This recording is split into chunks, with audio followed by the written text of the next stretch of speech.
Okay, so hi again. So to just give you like a little background on our project, we are a group of high school girls that started this mental health initiative to address teen stress, something that doesn't get talked about a lot.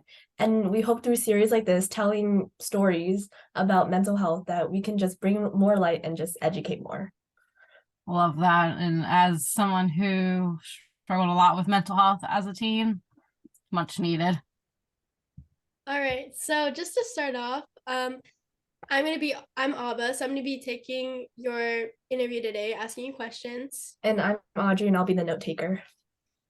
So my first question to you is, can you tell me like a little bit about yourself and your role as the 2023 Pennsylvania Collegiate USA? Yeah, so I'll be 28 years old in less than a week. I graduated from Kutztown University in May with my master's degree in school counseling. I am a children's book author, which I know we will talk a little bit more about later. And as Miss Pennsylvania Collegiate USA, I use my title to promote my platform, It's Okay to Not Be Okay, throughout the state of Pennsylvania. All right, that's awesome. So as we know, we just talked about how you were the Miss Pennsylvania Collegiate USA. So where did your pageantry career begin, and how do you think your journey has led you to where you are today? Yeah, so I started competing in the Miss America organization in 2018. That was my final year of college. And I was interested in competing in pageants prior to that, but what held me back was thinking nobody would want a title holder with mental illnesses. And once I finally got through that stigma and worked up the courage to do it, I realized that that wasn't the case. And in reality, the pageant community really needed somebody who was willing to talk about their mental health experience so openly and honestly, because a lot of pageant queens struggle with the same things. But we live under this guise that we have to be perfect all the time, and everything has to look like just happiness. And so having somebody that's willing to break that mold has opened up a lot more conversation within the pageant community about mental health. And when I first started competing and won my first title, I started working with the National Alliance on Mental Illness. And that's where I learned to share my stories publicly and in a positive way for the first time. And through working with NAMI and being able to share my story over and over again, it has been the most healing aspect of my recovery journey. And so as I aged out of the Miss America organization, I competed for Miss Pennsylvania Collegiate USA. And so now I'm able to really promote mental health acceptance throughout the whole state. And as I go on to compete in July for Miss Collegiate USA. And what does it mean for you to have this title, and how has it affected your mental health in a positive or negative aspect? It has been incredible for me. I came from an organization where I felt like I wasn't being recognized necessarily, or appreciated is the better word, for as much work as I was doing to promote my platform. Unfortunately, there are quite a few queens who want a title just to have a title and not necessarily for the service aspect, whereas for me, that's the most important part, is what difference I can make using this title. And so being able to have the Miss Pennsylvania across my chest has really opened up a lot of doors to be able to further work with organizations that have the same, there goes my dog, that have the same goals and the same mindset around mental health that I do. And then earlier you're talking about how you were a part of NAMI, like you're a youth ambassador for it. So can you talk a little bit more about what that is? Yeah. So I work with various chapters of NAMI. I work with 6 local chapters here in Pennsylvania, as well as the state chapter, and I'm a youth ambassador for the national organization. So one of the roles that I have is I do their Ending the Silence presentation. So we go into middle schools and high schools and give a 50-minute presentation talking about mental health, the warning signs, resources, how to talk about it. And then we have me come in as a storyteller and share my own experience of living with mental illnesses at that age. And so that's just one of my roles. But then I also have done support group facilitations. I used to be a co-facilitator for NAMI Philadelphia's teen support group. And as a youth ambassador for NAMI National, my story is used nationwide in their programming and marketing materials, which that was a huge goal of mine and something that I thought I would only ever be able to accomplish if I had a big title. But because of the work I was doing, even with a local title, that was enough for me to be recognized by NAMI National. And so I always say that that's just proof that one voice really can make a difference in someone's life. That's amazing, like the difference you're making and how you're part of this amazing organization. I know another thing you are, like you said before, is an author. So you wrote and published a children's book in April of 2020 called Pearl's Purpose. So what was the message for that book and what impact has it created? Yes. So here's Pearl's purpose. She's even got her little princess crown on. And it's the story of how one little girl learned it's okay to not be okay. And it starts as a happy-go-lucky little girl who loves to make others smile and laugh. And then she starts to not feel like herself. She starts to not want to hang out with her friends, sleep a lot, doesn't enjoy the things she once used to. And her teacher notices this change in her and reaches out to the school counselor who calls her down, and they talk about how lots of kids all over the world feel this way. So you are not alone. They talk about ways you can take care of your brain, like getting enough sleep, eating right, going outside into the sun. And then they explain what coping skills are and how you can use these strategies to take care of your mental health, like talking to someone when you're sad or taking deep breaths when you're angry. And before Pearl leaves her office, she tells her that it's okay to not be okay all the time. And Pearl really let that message sink in and decided that it was her purpose to spread that message with others. So this is a little bit reflective of my own story.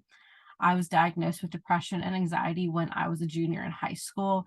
And the reason I was able to get that help was because my Spanish teacher noticed I was struggling and did something about it. And so part of what I always stress to adults is the impact that they can have on a child's mental health, that it should be their responsibility to know the warning signs of mental illness so that they can do something. Because I mean, as you guys know, we are around our teachers and coaches and everything a lot more than we're around our own family. So they really should have those skills so that they can tell if something's going on. And as you said, in like Pearl's purpose and how you wanted to strive on the message of it's okay not to be okay, and how you utilize that motto in your daily life from, you know, being diagnosed with depression.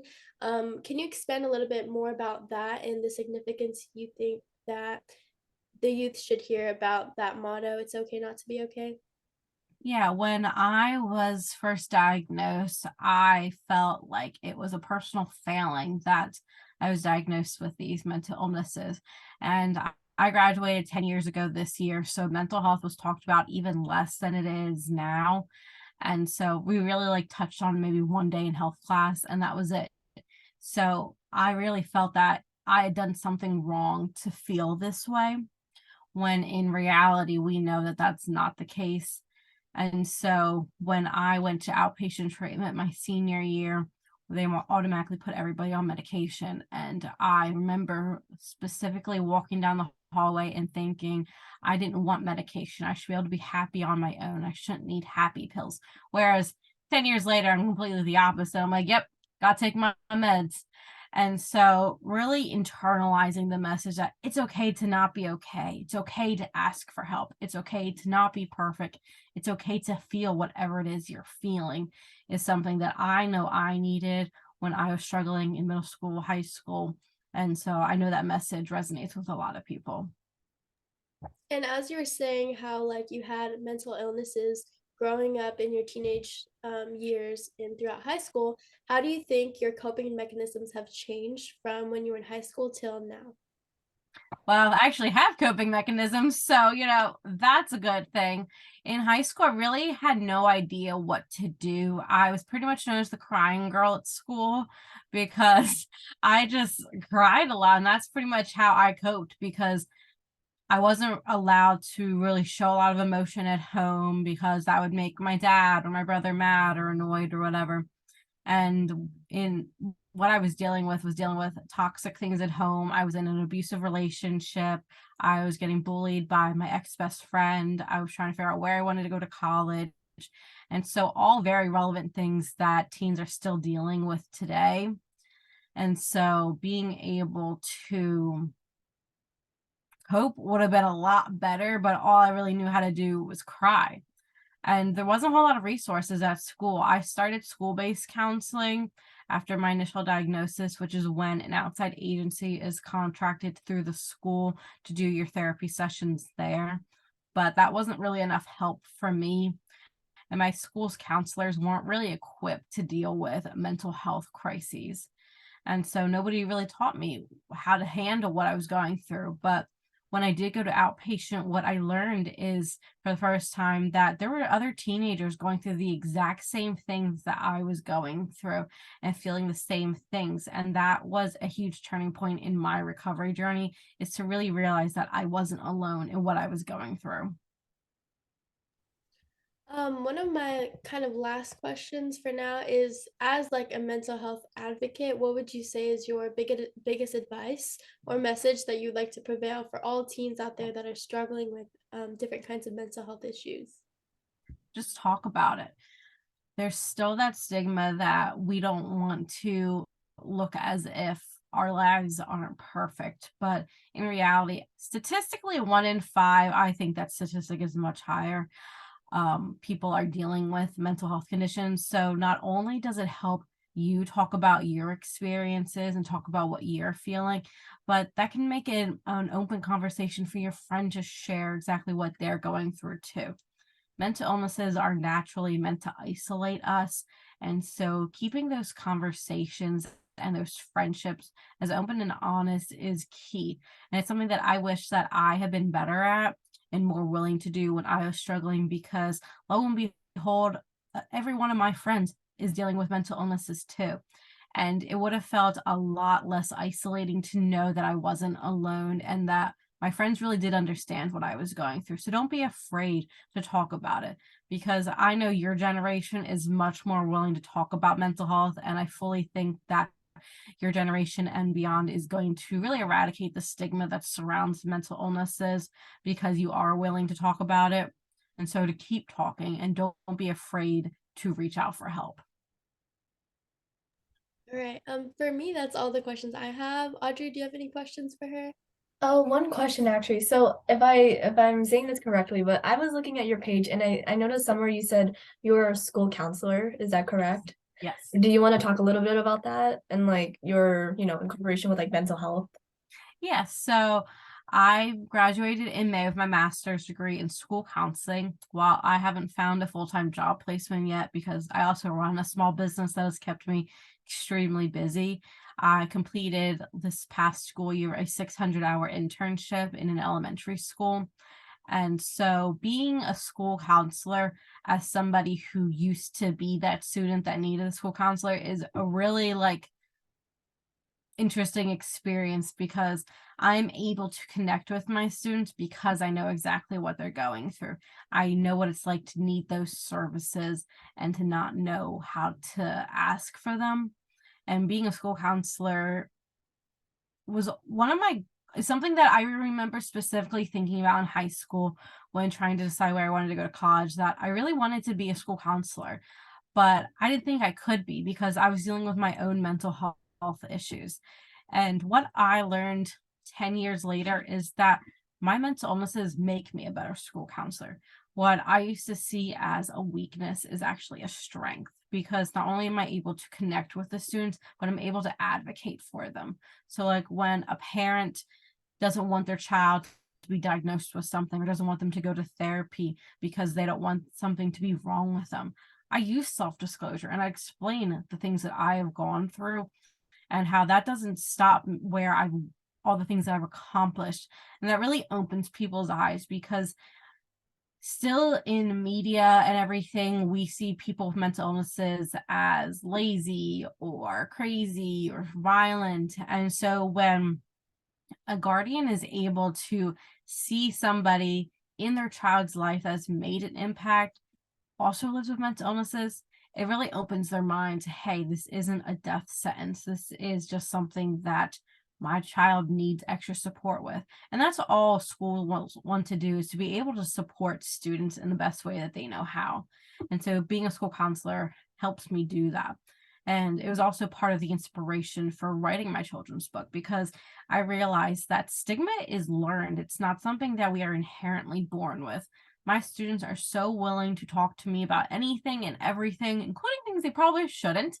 But I realized that I wanted to keep it that way. And so when I wrote Pearl's Purpose, part of it was because I wanted to make sure that kids knew from a young age it's okay to talk about mental health. It's okay to ask for help, and to make a tool that parents, teachers, school counselors can use to open up those conversations, because they can be difficult, especially with like my parents' generation who didn't talk about mental health at all.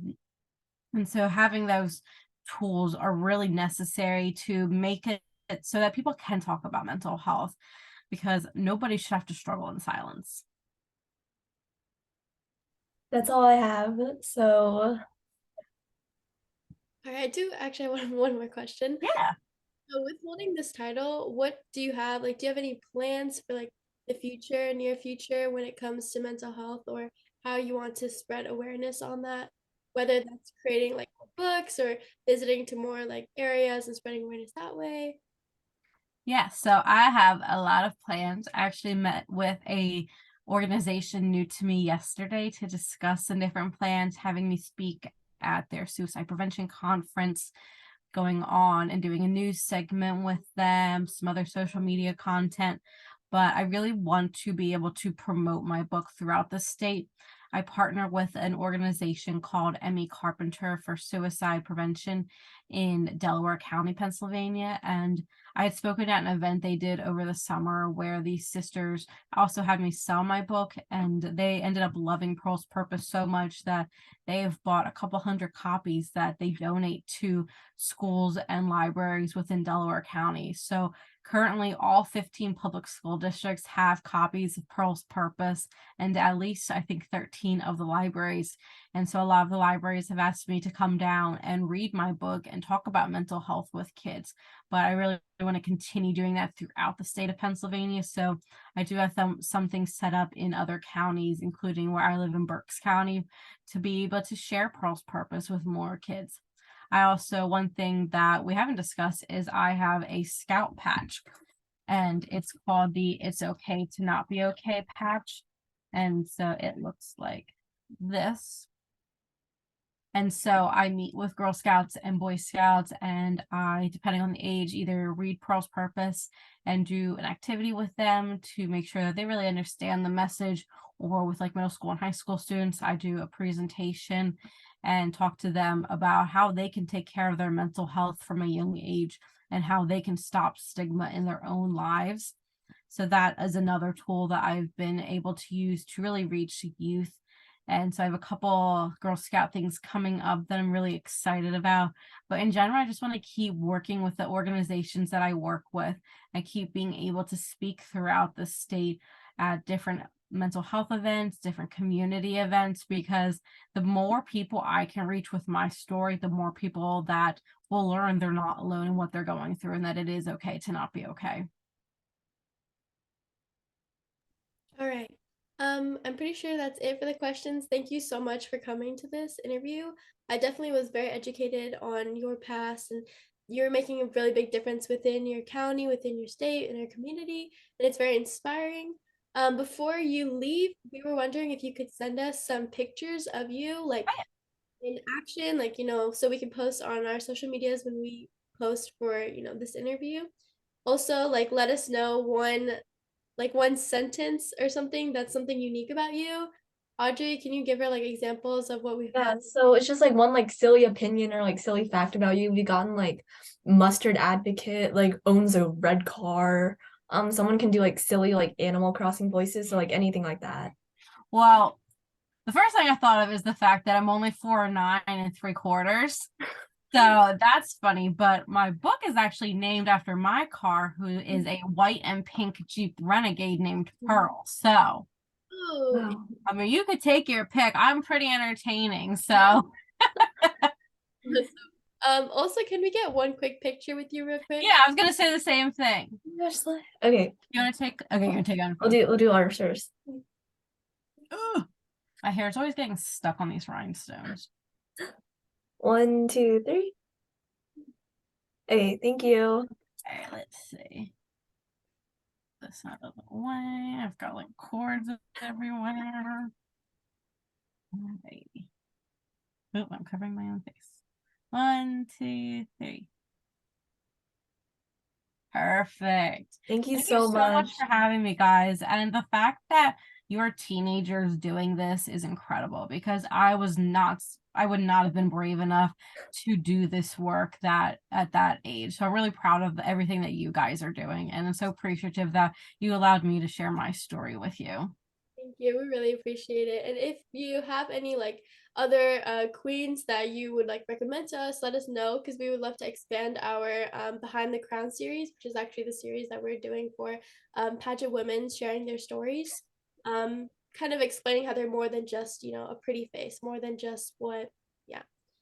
I actually co-founded in 2020 the Mental Health Queens. So I run the group by myself now, but it's an entire group. There's at least 160 title holders who are all mental health advocates, whether that be stigma, suicide prevention, substance use, eating disorders. And so through the group, we promote each other's platforms, do social media things like lives and whatnot. We always have things during Mental Health Awareness Month. I put out an entire calendar of content ideas related to mental health. We'll be doing stuff soon for Eating Disorder Awareness Week, so I can definitely reach out to them and let them know that you guys are interested in having more people, more pageant girls, because that's a huge thing, is dispelling the fact that we are more than just a crown and sash, that we have passions and that we are trying to make a difference. So I know we all appreciate that. Awesome. Thank you so much for being here. If we have any other questions, we'll probably let you know through Yeah. Instagram. Yeah, thank you so much for being here. Thank you so much. Thank you for having me, guys. Have a good day.